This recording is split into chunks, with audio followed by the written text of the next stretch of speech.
क्या आपने कभी सोचा है कि आपकी हर जीत और हार के पीछे एक चीज कॉमन है? वो है रिस्क। आपने जॉब छोड़ी, ये एक रिस्क था। आपने किसी स्टॉक में निवेश किया, वो भी एक रिस्क था। आपने किसी रिलेशनशिप में भरोसा दिखाया, वो भी रिस्क ही था। लेकिन क्या आपने कभी सोचा है कि रिस्क को भी समझा जा सकता है, मापा जा सकता है और उस पर जीत हासिल की जा सकती है? यही बताती है आज की किताब अगेंस्ट द गॉड्स। नमस्कार दोस्तों, स्वागत है आपका आपके अपने चैनल ट्रेडिंग यात्रा टेक्निक पर। और आज हम डिस्कस करेंगे एक ऐसी किताब जो सिर्फ फाइनेंस नहीं बल्कि मानव सोच और निर्णय लेने की एवोल्यूशन को दर्शाती है। किताब against the gods, the remarkable story of risk. लेखक पीटर एल बर्नस्टाइन। ये किताब हमें बताती है कि कैसे इंसान ने हजारों सालों में रिस्क को एक रहस्यमयी शक्ति से एक मापनीय और काबू करने योग्य कॉन्सेप्ट में बदला। पार्ट 1, जब सब कुछ किस्मत और भगवान के भरोसे था। मानव इतिहास में रिस्क का प्रारंभिक दर्शन। मानव सभ्यता की शुरुआत में रिस्क नाम की कोई समझ नहीं थी। लोगों की सोच इस बात पर आधारित थी कि जीवन और मृत्यु का फैसला देवता करते हैं। अगर फसल खराब हो गई तो इसका कारण देवता नाराज हो गए था। अगर बारिश नहीं हुई तो माना जाता कि पूजा में कोई गलती हुई। धार्मिक विश्वास का प्रभाव। मिस्रवासी नाइल नदी की बाढ़ को देवताओं की कृपा मानते थे। भारत में ग्रह नक्षत्रों की दशा देखकर निर्णय लिए जाते थे। ग्रीक और रोमन सभ्यताओं में ऑरेकल से भविष्यवाणी कराई जाती थी। गहरी बात, यह मान्यता इंसान को कंफर्ट देती थी कि वह खुद जिम्मेदार नहीं है। जिम्मेदार तो भाग्य है, लेकिन सवाल यह है, क्या इंसान हमेशा भाग्य और देवी देवताओं के सहारे रहेगा या फिर वो खुद कुछ समझेगा, सीखेगा और अनुमान लगाएगा? यहीं से आता है बदलाव। पार्ट 2, प्रोबेबिलिटी की शुरुआत। इंसान ने गिनती से खेलना शुरू किया जब जुआ खेलने वाले खिलाड़ी यह जानने लगे कि कौन सा नंबर कितनी बार आता है। वहां से प्रोबेबिलिटी का जन्म हुआ। जेरोलामो कार्डानो 1501 to 1576, एक जुआरी, गणितज्ञ और डॉक्टर। उसने लिबर दे लूडो अली नाम की पुस्तक लिखी जिसमें पहली बार प्रोबेबिलिटीज को एक्सप्लेन किया गया। प्रैक्टिकल इंसाइट, अगर मैं 6 साइडेड पासा फेंकता हूं तो 6 के आने की चांस कितनी है? जवाब 1/6 यानी लगभग 16.67% पास्कल और फेरमाट का कॉरेस्पॉन्डेंस। एक दोस्त ने पास्कल से पूछा, अगर मैं 3 गेम खेल रहा हूं और एक जीत ली है तो प्राइज कैसे बांटा जाए? इसी सवाल से प्रोबेबिलिटी थ्योरी के पूरे ढांचे की शुरुआत हुई। मॉरल, इंसान ने सोचना शुरू किया। फ्यूचर अनिश्चित जरूर है, लेकिन उसकी गणना की जा सकती है। पार्ट 3, स्टैटिस्टिक्स का आगमन। डेटा ने दी रिस्क को मापने की शक्ति। प्रोबेबिलिटी से सवाल पूछे जा सकते थे, लेकिन स्टैटिस्टिक्स से जवाब निकाले जा सकते थे। Jacob Bernoulli, law of large numbers. अगर कोई घटना लगातार बार बार होती है तो उसके परिणाम प्रिडिक्टेबल हो जाते हैं।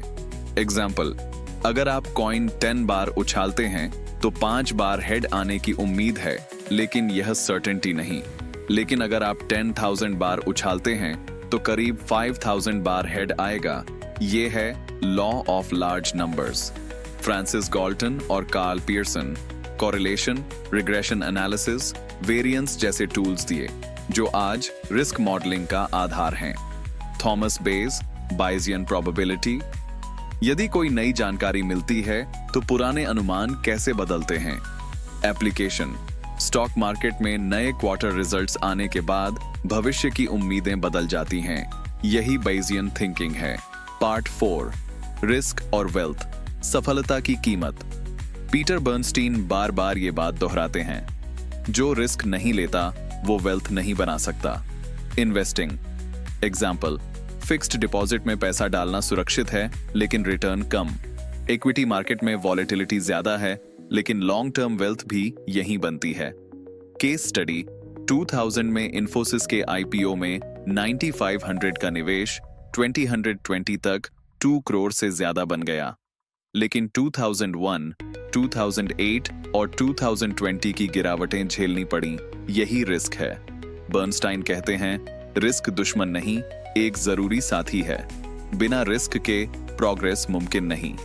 Part 5, modern portfolio theory, risk को साइंटिफिक बनाना। हैरी मार्कोविट्ज ने modern portfolio theory MPT develop की। डाइवर्सिफाई करो, कोरिलेशन समझो, एफिशिएंट फ्रंटियर आइडेंटिफाई करो, रिस्क। अब कोई वेग कॉन्सेप्ट नहीं था, यह मेजर किया जा सकता था। स्टैंडर्ड डिविएशन, शार्प रेशियो, बेटा। एग्जाम्पल, 2 स्टॉक्स A और B हैं। A high return, high volatility, B low return, low volatility. अगर A और B का कोरिलेशन -0.3 है तो उन्हें कंबाइन करके रिस्क घटाया जा सकता है। बर्नस्टीन कहते हैं, रिस्क को एक्सेप्ट करने की बजाय अब उसे इंजीनियर किया जा सकता है। पार्ट 6, बिहेवियरल फाइनेंस, इंसानी दिमाग की उलझन सिर्फ मैथ काफी नहीं। कानीमन और ट्वेर्स्की ने कॉग्निटिव बायसेस की पहचान की। लॉस अवर्जन, 100 रुपए का खोना 100 रुपए के मिलने से ज्यादा दर्द देता है। ओवर कॉन्फिडेंस, लोग खुद को मार्केट से बेहतर समझते हैं। रीसेंसी बायस, हाल की घटना को ज्यादा इंपॉर्टेंस देना। एग्जाम्पल, आपने 2 ट्रेड्स में लॉस किया, आप अगली बार ट्रेड ही नहीं करते, ये बायस है। बर्नस्टाइन समझाते हैं कि रिस्क अंडरस्टैंडिंग में साइकोलॉजी क्रिटिकल है। पार्ट 7, डेरिवेटिव्स, रिस्क का ट्रांसफर सिस्टम। डेरिवेटिव्स एक टूल है जिससे रिस्क ट्रांसफर किया जाता है। फ्यूचर्स में आप प्राइस लॉक करते हैं, ऑप्शंस में आप प्रीमियम देकर प्रोटेक्शन खरीदते हैं, लेकिन इनका मिसयूज भी होता है। 2008 का क्राइसिस एक रिमाइंडर था कि एक्सेसिव लेवरेज और ओपेक डेरिवेटिव्स कैसे रिस्क को मल्टीप्लाई करते हैं। बर्नस्टाइन चेताते हैं, रिस्क को छुपाना नहीं चाहिए, उसे साफ साफ समझना चाहिए। पार्ट 8, नैतिकता और जिम्मेदारी, रिस्क सिर्फ नंबर नहीं, रिस्पॉन्सिबिलिटी भी है। रिस्क लेने वाले को यह समझना चाहिए कि उसका इम्पैक्ट दूसरों पर भी पड़ सकता है। ट्रेडर जो क्लाइंट्स का पैसा बिना जानकारी के डेरिवेटिव्स में झोंकता है, अनएथिकल है। इन्वेस्टमेंट बैंकर जो टॉक्सिक एसेट्स बेचता है, क्रिमिनल है। रिस्क लेना ज्ञान है, लेकिन जिम्मेदारी के साथ लेना चरित्र है। पार्ट 9, रिस्क सिर्फ मार्केट में नहीं, जिंदगी में भी है। बर्नस्टीन कहते हैं, risk is not just a financial idea, it's a way of life. हर बड़ा फैसला रिस्क है। शादी करना, स्टार्टअप शुरू करना, नई जगह मूव करना। जो रिस्क लेने से डरता है वो अपॉर्चुनिटीज खो देता है। एग्जाम्पल, अगर स्टीव जॉब्स ने कॉलेज छोड़कर रिस्क न लिया होता तो एप्पल नहीं होता। पार्ट 10, रिस्क को मास्टर करने की blueprint, accept uncertainty. Absolute certainty एक इल्यूजन है। Use tools, probability, statistics, diversification. Know yourself, psychology और बायसेस को पहचानो। टेक मेजर्ड रिस्क, रिस्क से भागो मत, उसे समझो। स्टे एथिकल, दूसरों के साथ रिस्क शेयर करो, एक्सप्लॉइट मत करो। पीटर बर्नस्टीन की किताब यही सिखाती है, रिस्क से भागो मत, उसे अपना साथी बनाओ। अगर आपको यह डीप डाइव पसंद आई हो तो वीडियो को लाइक कीजिए, कमेंट्स में बताइए कौन सा कॉन्सेप्ट आपके लिए नया था। चैनल ट्रेडिंग यात्रा टेक्निक को सब्सक्राइब कीजिए।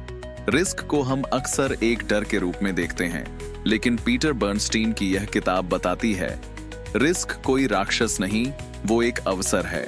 जो उसे समझ ले वो भगवानों को भी हरा सकता है। तो अगली बार जब आप ट्रेड करें तो केवल प्रॉफिट का सपना मत देखिए, रिस्क को समझिए, स्वीकार कीजिए और उस पर नियंत्रण पाइए। मिलते हैं अगली किताब के साथ, तब तक के लिए ट्रेड स्मार्ट, सेफ ट्रेड करते रहिए।